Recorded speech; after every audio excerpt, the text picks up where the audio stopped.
Okay, cool. And we should be live. I guess we'll wait like a minute or two just for people to kind of fill in. But yeah, maybe we should start with some quick introductions. Actually, I guess some general context. We're here as part of the Scaling Summer campaign. It's a campaign that Uniswap is running in partnership with four of the major L2s that we support in our wallet. We're excited today to have on Smit from the Optimism team and Spencer from the Uniswap Wallet team. And I'll let you guys introduce yourself a little more in depth. Smit, if you want to take it away. So I'm Smit. I lead DeFi at OP Labs. I have been at Optimism for the last 2 years. Very excited about this chat in general. We've been working with the Uniswap team for quite some time now. I think like that question that we talked about earlier before this call, Noah, sparked just how long the relationship was going on, and we'll go into it a little bit during the conversation too. Um, but yeah, I've been here for the last 2 years, been in crypto for since like 2014. Really got into it for the gamification. Was into like Bitcoin. I played this game in the back in the day called RuneScape. Very, very close parallels. But yeah, here we are, grinding years later. Cool. By the way, it's great to meet you, Smith. I don't think you said hi before. I'm Spencer. I work at Uniswap Labs with Noah, and I'm on the wallet team. I've been here for almost like 2 years now, and yeah, I've seen the wallet in many different forms, from way before the App Store and then now the App Store.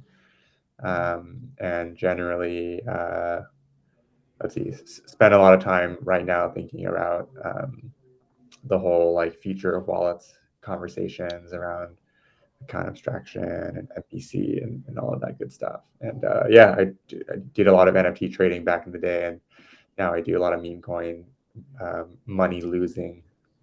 So Amazing. Well, thank both of you for being here. I think it's going to be a great chat. For everyone who doesn't know, also, I'm Noah. I'm on the partnerships team here at Uniswap. And I guess a great place to start would just be, Smit, if you could give us some background on like kind of just the Optimism story. I actually recently was listening to a talk with Carl and hearing him kind of talk about the transition from like Plasma to Optimism. And I remember in like the first internship I ever had in crypto in 2018, I wrote like some articles about Ethereum and like scaling on Plasma when I had just like no understanding of what that really meant. So we'd love to hear a little bit about that journey and where you guys are now. Yeah, absolutely. Yeah, Plasma. That's a blast from the past for sure. Yeah, why don't we start there? So originally, Optimism, the group before it was called Optimism, it was a research group called Plasma Group. And what they were trying to build, and this was originally our founders, Ben, Jing, and Carl, they're trying to build technology that scales Ethereum. And this is when like the whole scaling rave was going on. We're trying to figure out a way to infinitely scale this type of block space. And they built it, right? So this is like technology that they built. It was eventually adopted by teams like Polygon and Amisago. But when we released it, they realized that the DevX wasn't there. Nobody wanted to use it. I feel like this was a different time as well. There wasn't as many developers that were open to learning new tooling, new stacks, languages, those kind of things. And after the UXRs and user experience research in general, they decided to go towards more EVM compatibility and equivalence. So we just wanted to build stuff that every developer can already use out of the box. And that's when like we got into this vision of optimistic rollups. That crossover was kind of interesting. It started with Vitalik drawing up details of this thing he called shadow chains, I believe. Carl, for those of you that don't know, he used to work at the EF as well, and he's very close to Vitalik. And then eventually he coined the term like optimistic rollup. I don't know if this is when he was still there or he had created Optimism by then. And he set out to scale Ethereum correctly with optimistic rollups after that. So that's kind of like the origin story, and raised money, built out the technology, and now we've been growing our team ever since. Amazing. Actually, just on top of that, could you give a quick, like, high-level definition of what an optimistic rollup is? Yeah. So the simplest way to think about it is Ethereum block space is expensive. Like we have decentralization there, obviously, and in an ideal world, you want all of your transactions just to happen on Ethereum. But the problem is that it doesn't scale to the masses. And if you were here during DeFi summer and some of like the bull markets, you'll notice that like gas just jacks up, right? Like $2,000 for a transaction sometimes because people really want that block space to make sure their transactions get through. So the optimistic rollup in general is a technology that takes off like the expensive compute that happens on Ethereum and it compresses it and throws it back down to Ethereum. So in that sense, like we're still inheriting the security of Ethereum because the transactions and like the ordering and all that stuff is still going back down to Ethereum. But you really need to remove like the heavy part of the compute off of like the main L1 layer. So that's the solution that like everybody's been talking about. There's two different types of rollups, ZK and Optimistic. Both have similar properties. But in general, it's about removing that difficult, expensive part of compute off of the L1 layer. Awesome. And yeah, I know Vitalik came out with I could totally be messing up the name, but like a roll-up centric vision for sort of the future of Ethereum. And while I think we all kind of think like scaling solutions will be applied to all kinds of businesses and platforms and protocols, one of the most interesting things is right now like how the actual user interacts with that.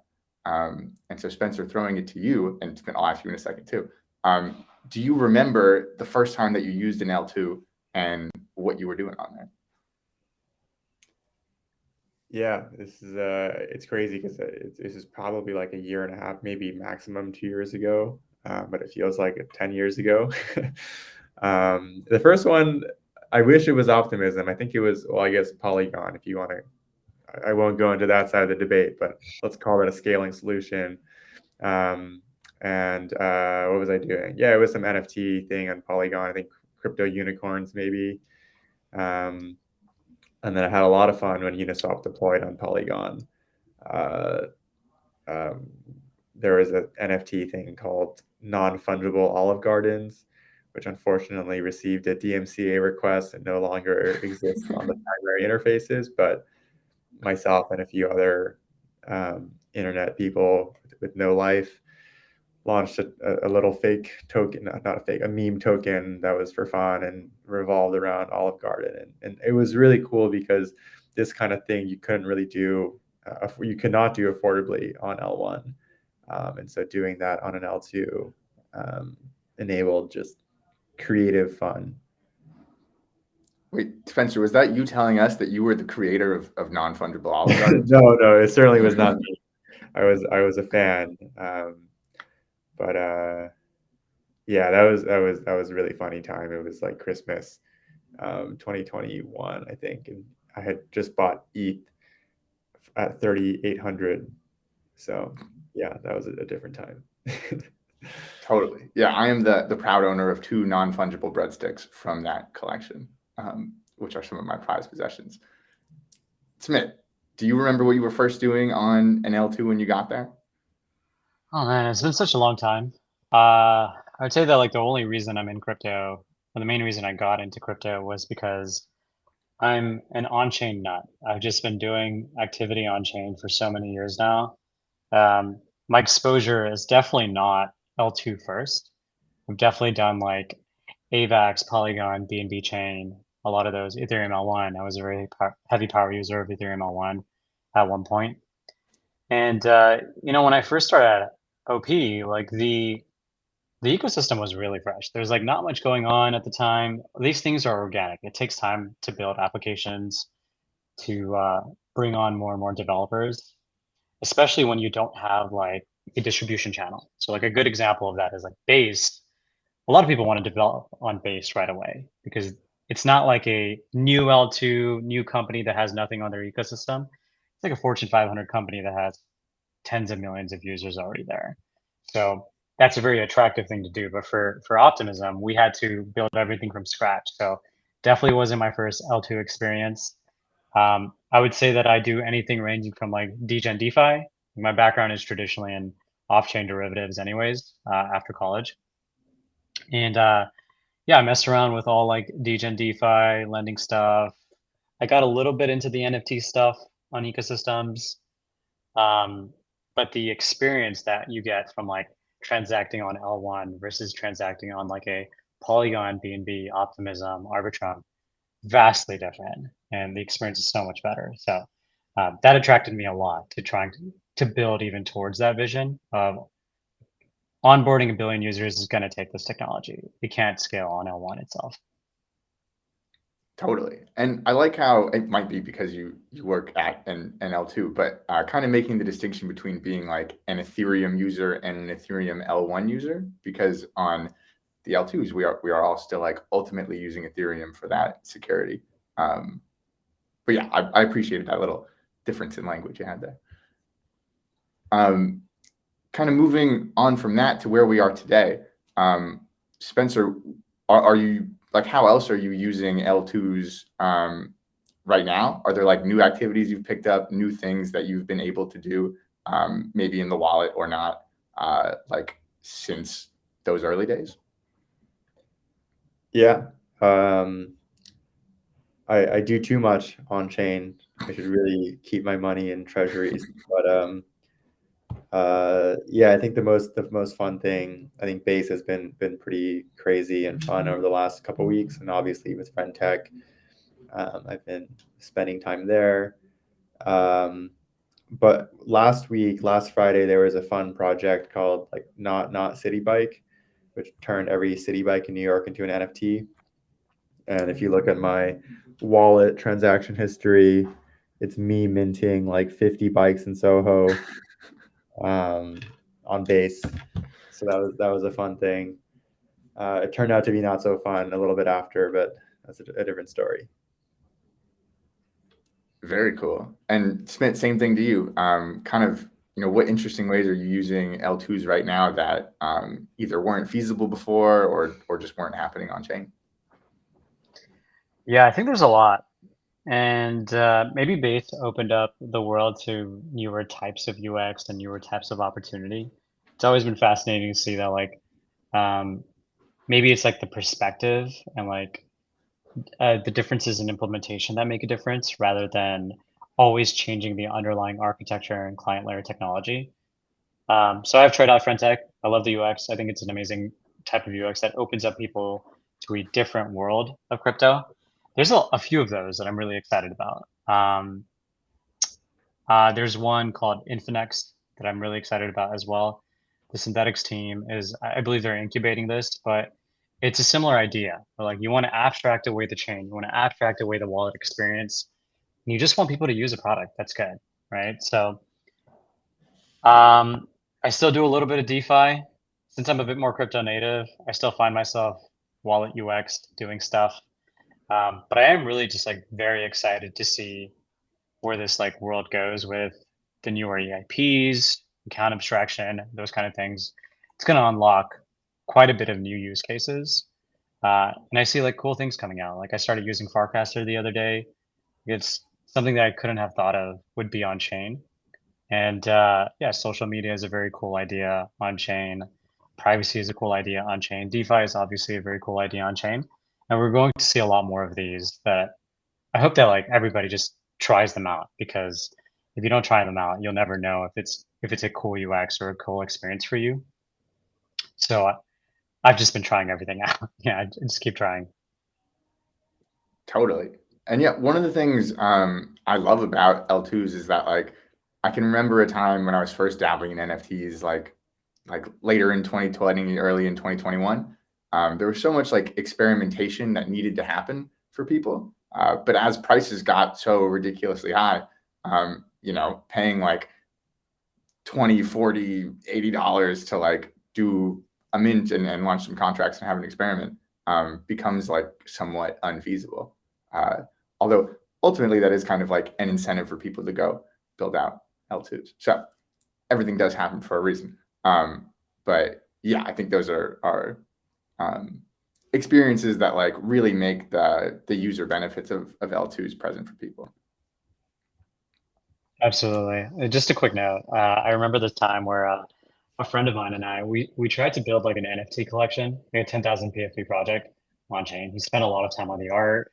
We did a lot of marketing around it, and then on the day of the mint, like to deploy the contracts, it was like 30 grand, and we just did not have the money for it. So someone else ended up fronting it, but it's just a testament to like that's crazy. Like you can't bring artists on chain if it costs 30 grand to deploy the contracts. Um, but yeah, just really interesting, unique experience that also drove me towards like cheaper solutions. Yeah, even for a previous role I was in was more, getting individual artists to come and mint one piece on chain was what I was out there doing. And when that would cost like $50 to $100 to mint one piece for someone, oftentimes we would end up just covering that because asking an artist who's kind of scraping by, like doing their own thing, to put that kind of investment into something that is not like the clearest uh, way for them to make money that they've seen before, is definitely a big ask. I think something I'm kind of interested to hear from you, Smit, and maybe this dabbles into the super chain stuff. But yeah, I find that looking in on crypto, whether you're like a brand or a big company or just a new user, there's a lot of scaling stuff going on. You're seeing like Ethereum, you've got alternative layer ones, you've got other layer twos. There's people out here using layer three terminology. And so I guess like to someone looking in, like what is your sort of general pitch for Optimism? Like what is your niche? How should people be thinking of like the value prop of OP? It's a good question, and we've also been thinking a lot about this internally. I would say that like Optimism has always been a technology company first. We've been trying to build open sourced MIT licensed tech. We want the entire world to know that this is a public good for the future of on-chain. And that's how we started. And that ethos is really deeply embedded in the DNA of the team. So that's like the first part.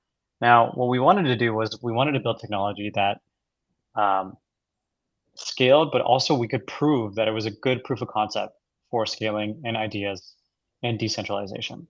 So OP mainnet was the first proof of concept for that. We wanted to see if we could build a very successful ecosystem, because if we could do that, then you can definitely have people adopt the technology better, right? So like, I can imagine a world where like if we had MIT licensed tech and OP mainnet didn't exist, Base wouldn't be built on top of it, right? Like there's just like no proof of concept to prove that this thing works in production. So it really was like all of our eggs in one basket in the beginning, because we wanted to make sure that we could prove that this technology scales. In production, it goes to accommodate for many, many different use cases and ideas. And I think we've come back down to like, we're a technology company. We want to create technology that scales to the world. A unique, interesting point that we actually learned a couple weeks ago, maybe like a month ago, was when WorldCoin launched on OP mainnet, uh, we actually hit capacity, like almost capacity for the network, which is like further testament to like these networks and things don't vertically scale forever, right? Or even if they do, like that's not the model for optimistic rollups or like the way that we've designed it. So you do need a horizontally scale. So we've gone down like this other idea of like a positive sum future. Let's horizontally scale. Let's get more and more use cases.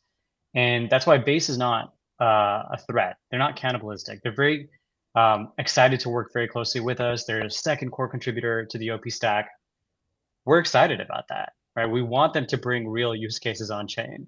So yeah, I would say that like the value prop for OP mainnet, this is a good example that like Jesse likes to use a lot from the Coinbase team. He always says that like if we're building like a nation state, like say let's say the United States, like OP mainnet is like one state, and it doesn't have to be its own successful financial hub. Maybe that's not the exact thing that it's going for. It could be like Washington D.C. Like we focus a lot of time on governance, but Washington D.C. does have like a lot of creativity. It has finances. It has things that flourish there as well. And then base could be like something like New York, where it's a exciting hub. It's where a lot of people live, and there's a lot of users there, and they focus a lot more on like the finance part of it rather than like the art part of it. And we do think that the world's moving towards this place more and more. So yeah, I would say that like OP mainnet is one piece of that puzzle. It's the thing that like has proven our PMF and success, and we're going to continue to double down on it and build it. And our identity as Optimism is like the entire collective, right? So you could consider it to be the collective of chains. You could be considering it as like OP Labs, core contributors, and whatnot to build towards that future.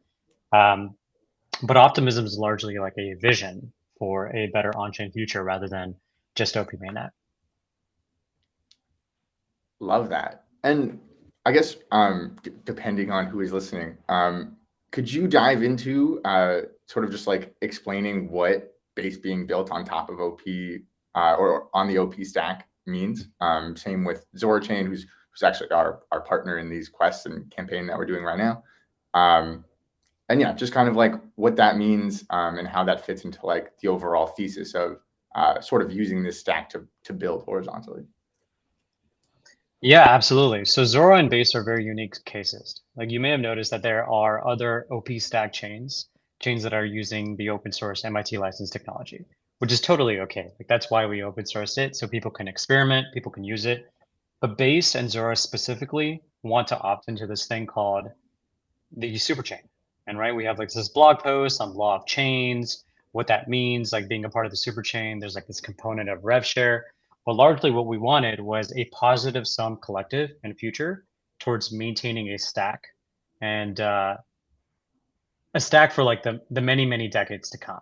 Right. So I think this is my opinion. And I will say that like maybe somebody else has a different point of view on it. But for a technology stack to exist long term, decentralized and onboard billions of people in the future, you need like the biggest power users of that stack to be contributing to it, right? So you definitely need like Base to contribute to it. Even the people that are forking it, please like contribute to it, like help out, because we're trying to help each other out by building a standard for the world. On the other side, we need to survive, right? We're going to be maintaining the stack forever. So there is a portion of rev share that we need to all agree on to support the development of the stack and the technology and the public goods that will be helping out each ecosystem for the decades to come as well. So now we have this world where like the public goods that helped OP mainnet, we're also thinking through the public goods that help the chains that are part of the super chain, the collective. What's going to help Base? What's going to help Zora the most? And the entire ecosystem is coming together. The collective is coming together to help solve that problem. So Base and Zora specifically want to opt into that horizontal scalability vision. I think we see a world where things aren't thought of as chains forever. We really need to get to a world where what we're doing is we're commoditizing block space that's decentralized, right? There's no religion here. It's not supposed to be tribalistic in nature. We want to support PMF products and technology for the years to come. And if your app needs decentralization, well, we're trying to build that out very, very carefully. We're going towards that stage 2 rollup angle as fast as we can. And yeah, I think it's an exciting vision. And once again, I will disclaimer that this is a positive sum opt-in vision. It is not a requirement to utilize the stack. Very cool. And kind of an interesting point that was in there. Like I know we have, you know, in crypto, we have these kind of like very short-term sort of like playbooks for doing things. Could be like, you know, splitting a protocol with like a foundation and a labs element. And we're kind of just figuring all those out. And in like the open source world, there's obviously other open source projects and lots of contributors all over the world. For this superchain thesis and like the revenue share you described, is that something that crypto like uniquely enables, being able to like share that value? Or is there a model for that with like other open source software? Yeah, that's a good question. You know, before I started at OP Labs, there was like we had like this really like veteran figure on the team. His name was Josh Stein. He's still on the board, and he always used to bring up this example of like Red Hat, which is like an open source software company that was bought for like billions of dollars, and like that's the model that they succeed and survive with. But the reality is like open source tech and software needs better incentive models to survive in crypto and Web3. So one of the biggest missions for Optimism was to figure out a way in which open source software can live freely and people can contribute to those type of ideals. Retroactive public goods was one example. It's our thesis on like how to actually accomplish this. But I do think that like the model for open source is very different in Web3 than it is for Web2. I'm not sure if that answered your question, but it's something that we're definitely working towards. Open source is tough. And I would say that like even like the most successful open source companies have raised money. Like we have raised money. It's a very difficult thing to do.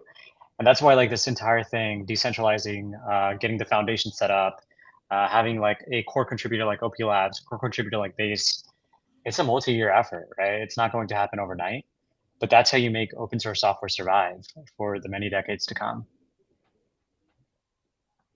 Amazing.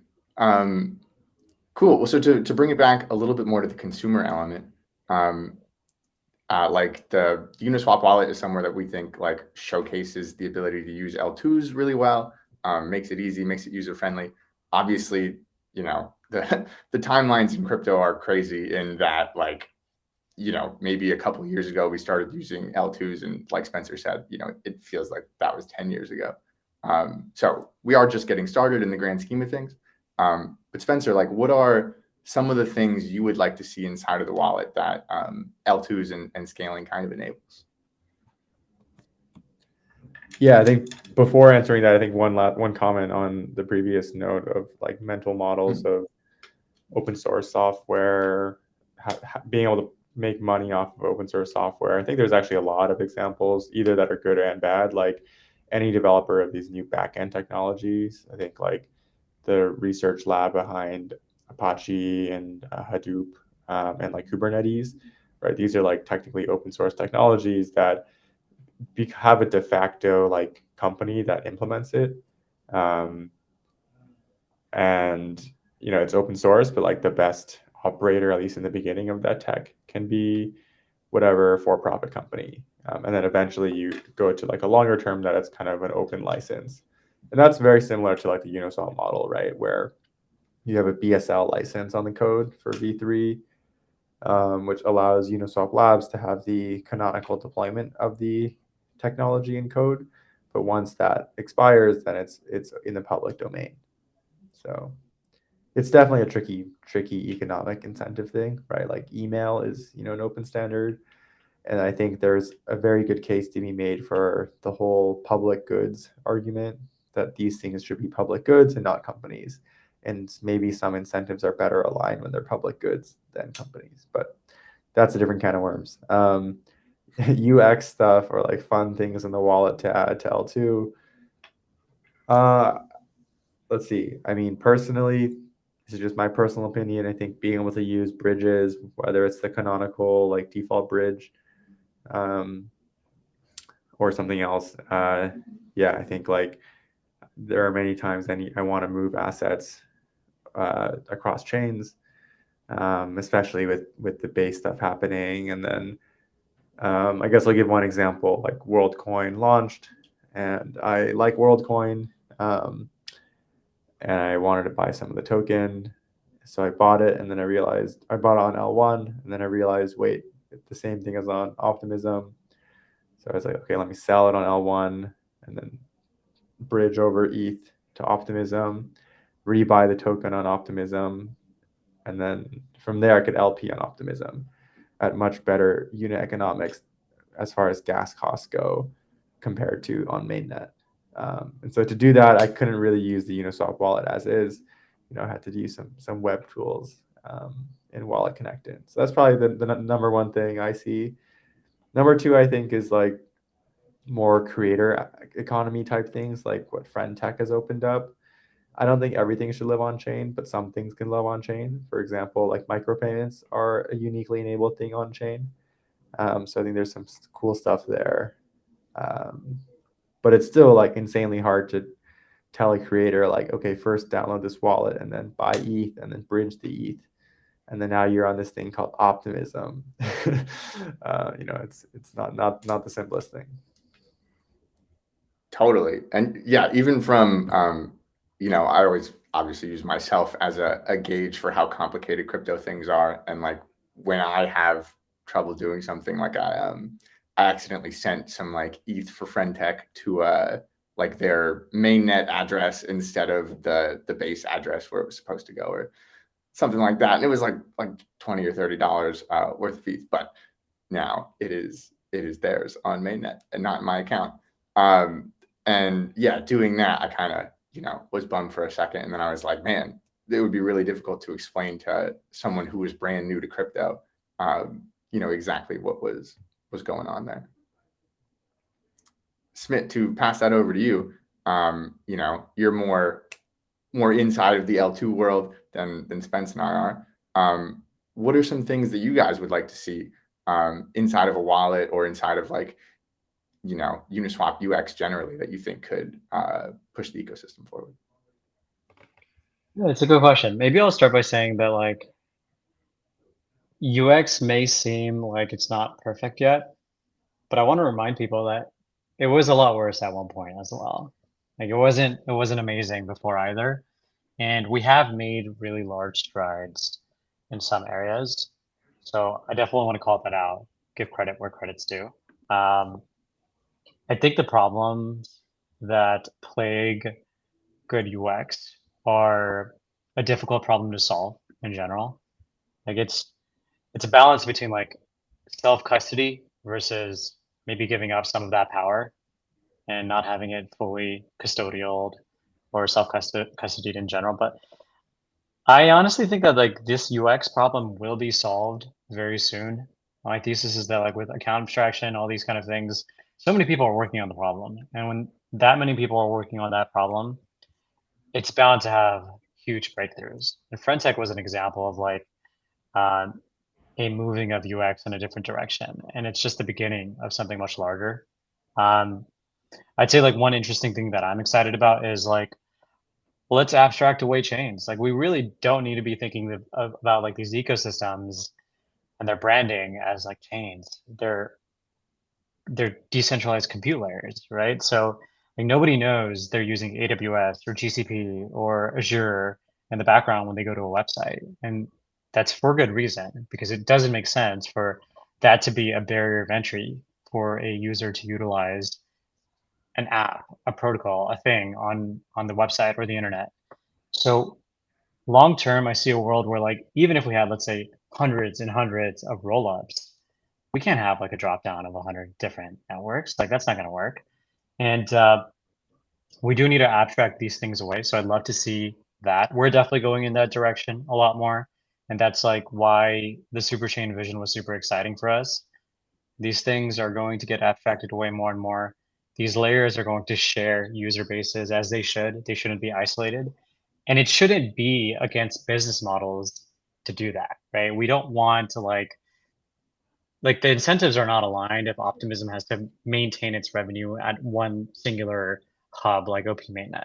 We'll never grow beyond a certain point if that's the case. So yeah, excited for more and more networks to come out, rollups to come out, and see how the UX gets better from both the account abstraction angle, but also the network angle. Super cool. And just because we've chatted about this before, could you touch on some of like the interesting interoperability between OP stack chains and like OP stack mainnet? Or I guess that is one of them.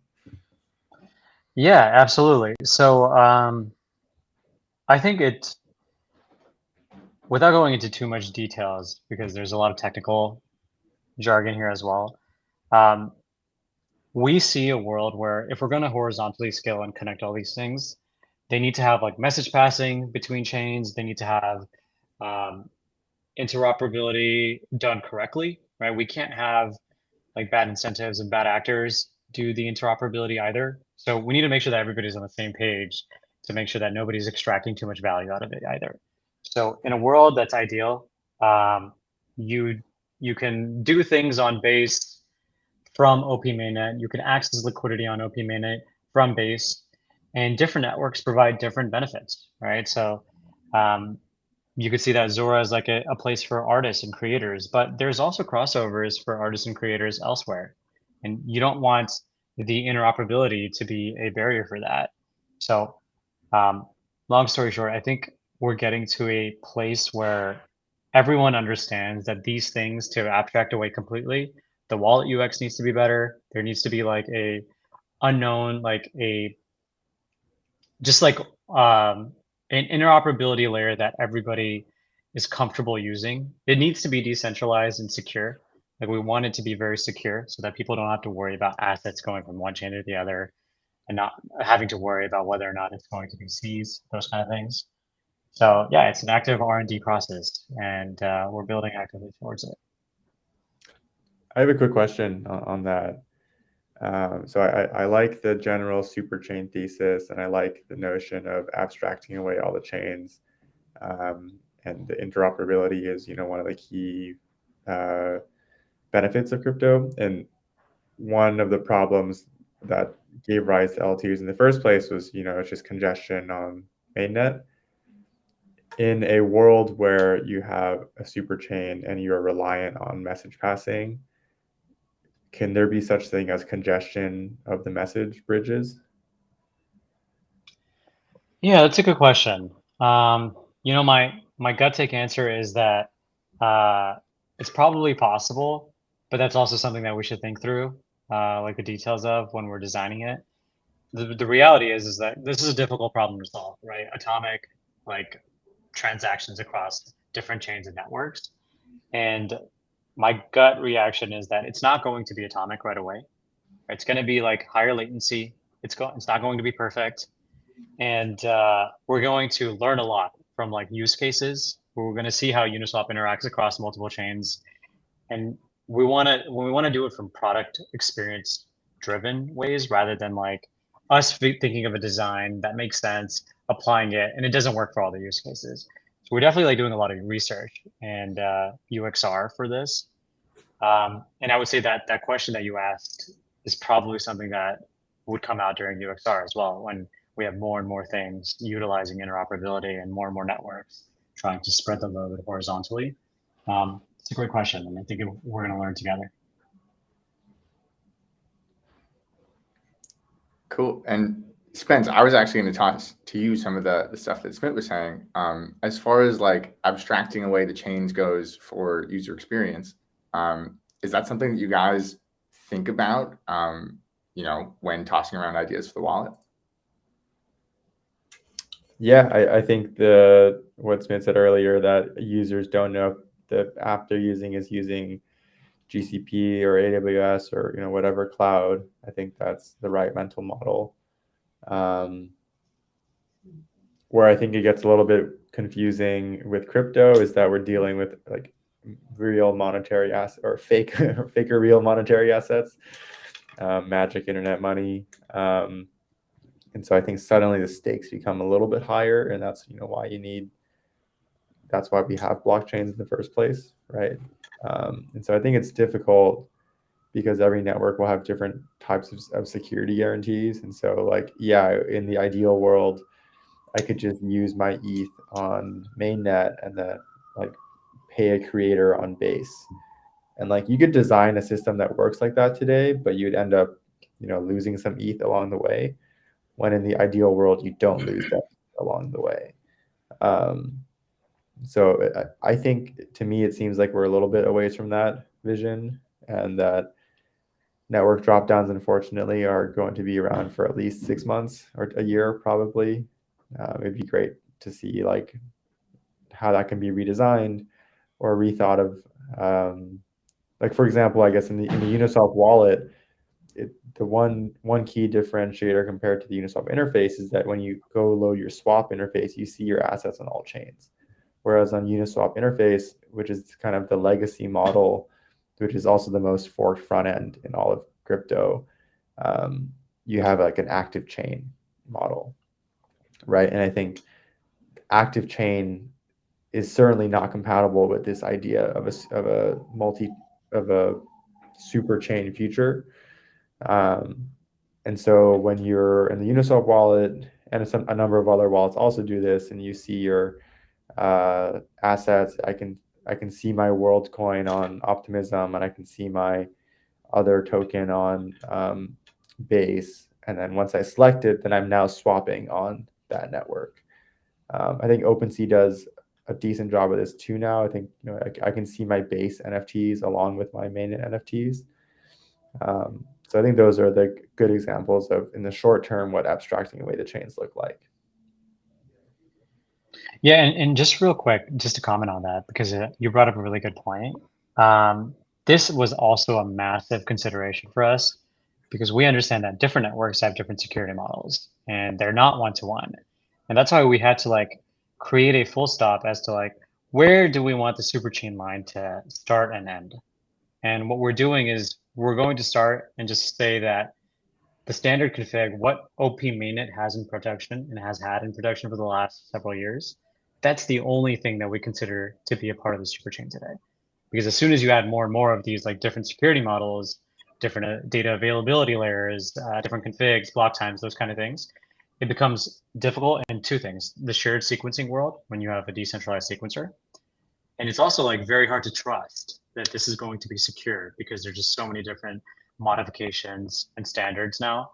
So we want to converge on one so that people can say that, hey, if you're using OP mainnet, if you're using base, you can also trust this third stack that is launching with the same exact configurations, is a part of the super chain, and is managed and shared upgrades with the Optimism collective. So yeah, I think like we're very curious about how this space evolves as well. I think dropdowns are here for a while still as well. But this was our take on trying to solve that security problem because we think that's where a lot of the concern lies as well. Very cool. I kind of get like dial-up internet vibes from a lot of the stuff we're talking about, where it's like, we've got latency and drop-down models and things might move kind of slow. But yeah, Smit, to your point earlier, like, feeling what it was like to go buy a crypto kitty a long time ago versus what it's like to go do something with an NFT on Optimism right now is like a wholly different experience. Absolutely. Yeah, to dive into, I guess, a little bit of superchain stuff here. You were mentioning that it is like an opt-in thing. What does opting in to the superchain look like? Like, am I just shooting you a DM on Twitter and I'm like, hey, we got this chain that we want to make. We want to be a part of this. Like, what are some of those requirements and how might people get involved there? That's a good question. And I want to say that it should be completely community led, but we're not there today. To opt into the superchain, you'll definitely have to put up a proposal to join the superchain. So Base is doing that, Zora is going to do that, and it's going to be entirely governance voted, right? So that the community has a say in what is good for the superchain and what is maybe not great for the superchain yet, or give feedback where they need to give feedback. So like I can't get you into the superchain per se. Like that's not how this entire system works. But we're excited about OP chain creativity and hacking and all that kind of stuff. So if a team was ever interested in building an OP chain, we can definitely like work with them very closely to help them understand what's going on. Right now, I'm just very excited about this entire problem space. So every single person that comes my way, I try to have a conversation with them, ranging from like some of the craziest ideas that would definitely not work yet to some of the most like robust ideas like base. We're excited about them all. And just between you and I, like I feel like I'm very excited about like the smaller developer that like people think that we only care about the bases of the world or the Zoras of the world. But I love working with like teams like Lyra, like very small or smaller like DeFi teams that are trying to build a much larger future than what exists for them today. I'm very excited about that because that problem one is a very interesting one to solve.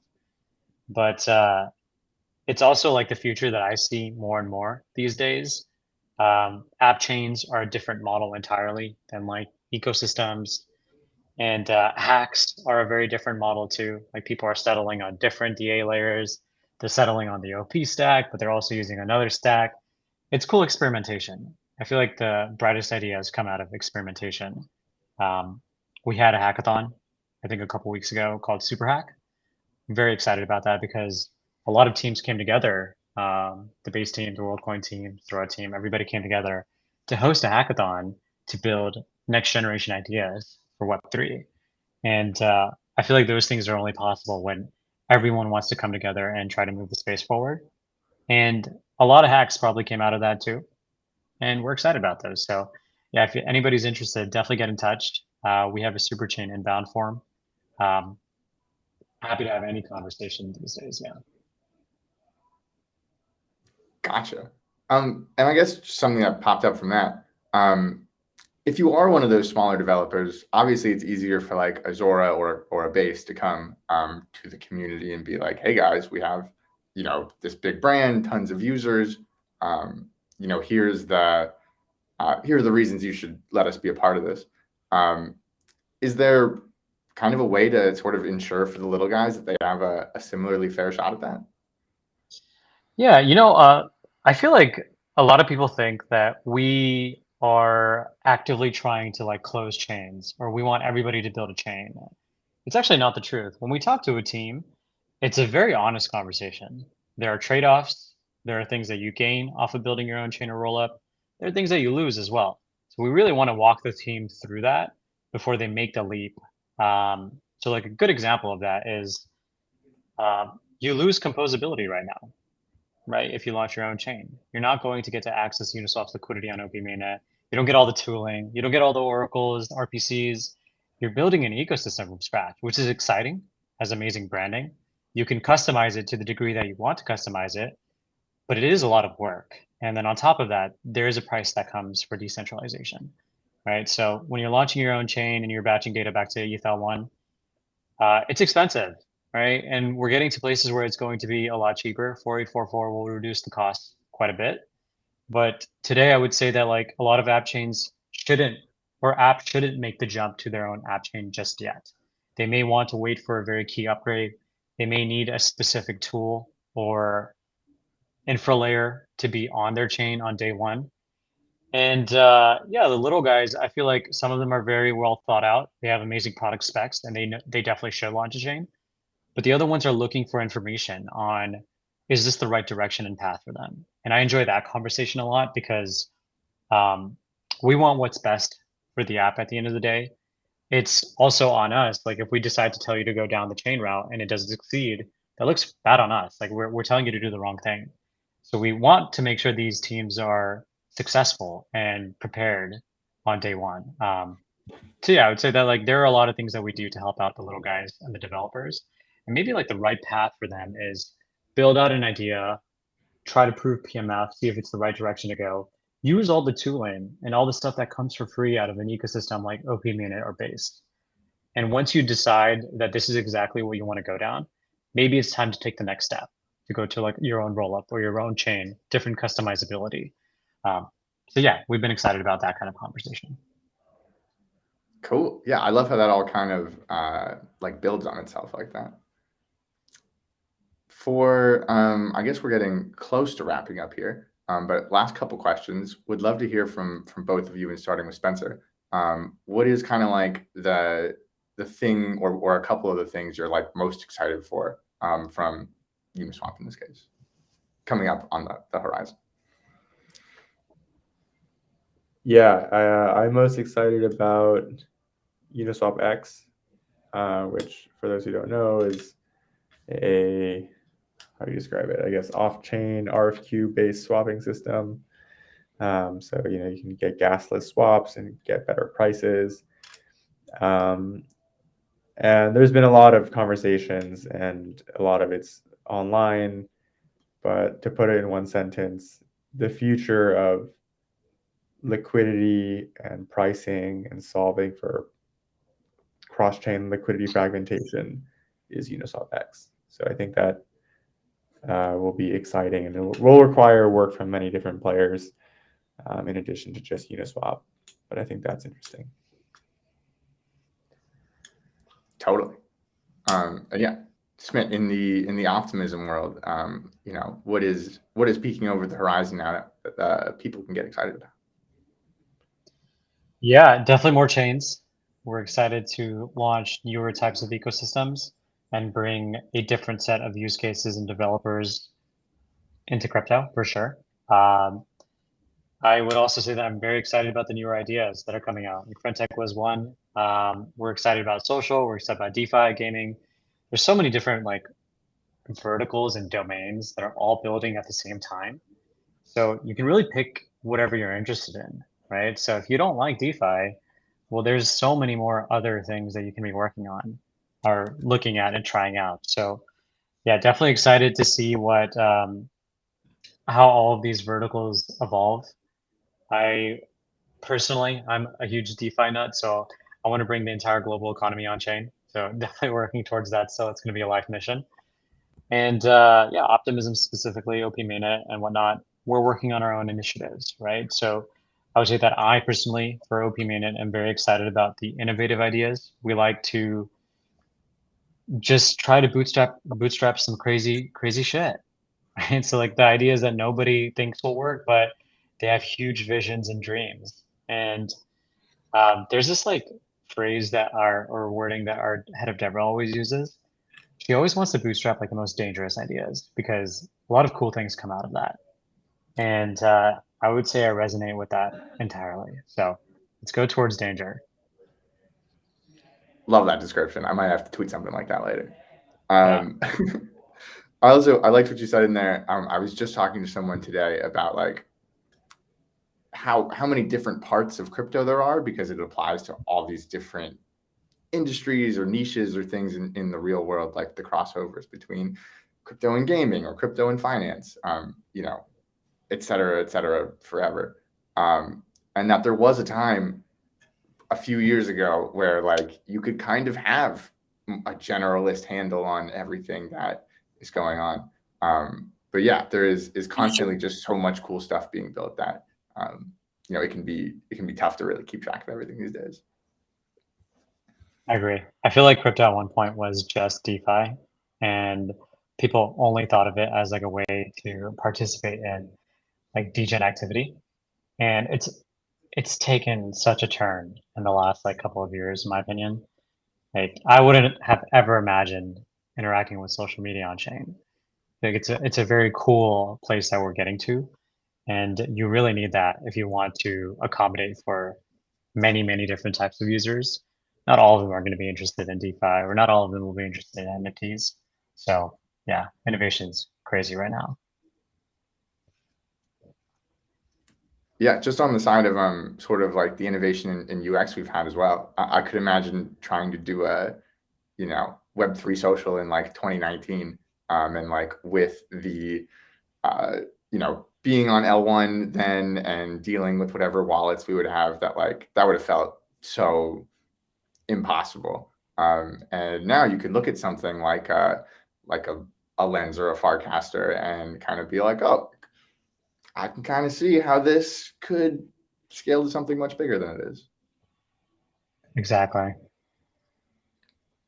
Cool. And just to finish off on an interesting note, Smith, you mentioned public goods funding, retro public goods funding, in different parts of this talk a little bit. But yeah, could you just dive into that real quick for all the people, and kind of just say like how it relates to optimism, and yeah, what it is in general. Yeah, absolutely. So public goods funding. It's essentially a way, I'm sure the audience knows a bit about like Gitcoin and how they've been doing a lot for the space and public goods in general as well.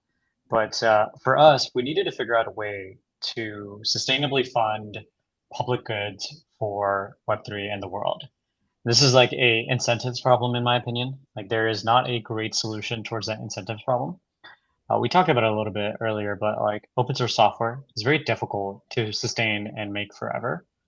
And we wanted to help solve that problem. This is a near and dear problem because the entire like founding group used to work on Plasma, right? They were a nonprofit that was working on Plasma, and that's something that they couldn't sustain either, right? Even Ethereum is like technically like it's very difficult to maintain unless you come up with like smart mechanisms to maintain it. So we came out with our version of funding public goods, which is I wouldn't even say we came out with it, but this is something that we've been really incentivized to help build the path for. It's this thing called RPGF, retroactive public goods. And the way it's best described, I'm going to completely butcher it, but I'm going to try my best because I don't work at the foundation and they focus on this a lot more than me. But yeah, like you want to figure out a way to fund these things while aligning incentives and retroactively doing it after people have already contributed to the ecosystem and the success of Web3. That's a very good way to reward good behavior. So retroactively giving more and more rewards to people that are doing the right things is a great way to incentivize the right behaviors, the right mental, rather than like paying for things to get done as if it's a contract. So we've done several rounds already. We gave out 10 million OP in our last round. We have a 30 million OP round coming, I believe, really soon in like the next month. But yeah, please go check it out. A lot of different applications and different categories are there. We've funded anything ranging from like the Ethereum client teams, building like Nethermind and those kind of things, all the way to data public goods like DeFi Llama and bridges and even content, right? People that are putting in the time to create really, really good content for this space. That's a public good. Like people need to be educated. So we're very excited to continue to bootstrap this flywheel, make sure that people are incentivized to continue researching, doing better things without having the need to worry about where they're going to get their next paycheck or where are they going to figure out a way to sustain this model when they just want to build an idea that's really grand. They should be enabled to. So that's our model. Super interesting. Thank you for that explanation. Spencer, I'm going to wrap this up in a few seconds. Is there anything else, questions you want to ask, things you want to talk about? No, good on my end. I think touched on a lot of cool topics. Amazing. Smit, anything from your side? Yeah, no, not too much. I just want to say thank you guys. We're super excited about Uniswap Wallet and just in general, like Uniswap continuing to be a aligned steward of this space. I would say that there are a lot of teams in crypto now, but Uniswap's been there since the beginning, and it's good to see that like we've come from like Unipig all the way to like Uniswap being on many different networks and optimistic rollups and rollups in general, and it's been very exciting to see your guys' growth. Yeah, as the people would say, we are in the arena figuring this out together right now. Exactly. Awesome. Well, to wrap things up, just so everyone actually knows about this too, we are doing a quest on layer 3 with Optimism right now inside of the Uniswap wallet. If you go to either of our Twitters, you can find it posted in the last day or so. And if you complete it by next Tuesday, September 5th at 12 a.m. UTC, you will be on the allow list for an Optimism NFT by Uniswap that will be launching on Zora in the next week. Thank you both for taking the time to come on to this. Super excited for all the stuff we're going to do together in the future. And yeah, that's wrapping it up. Cool. Thank you guys. Cool. Thank you. Take Catch care. you guys later.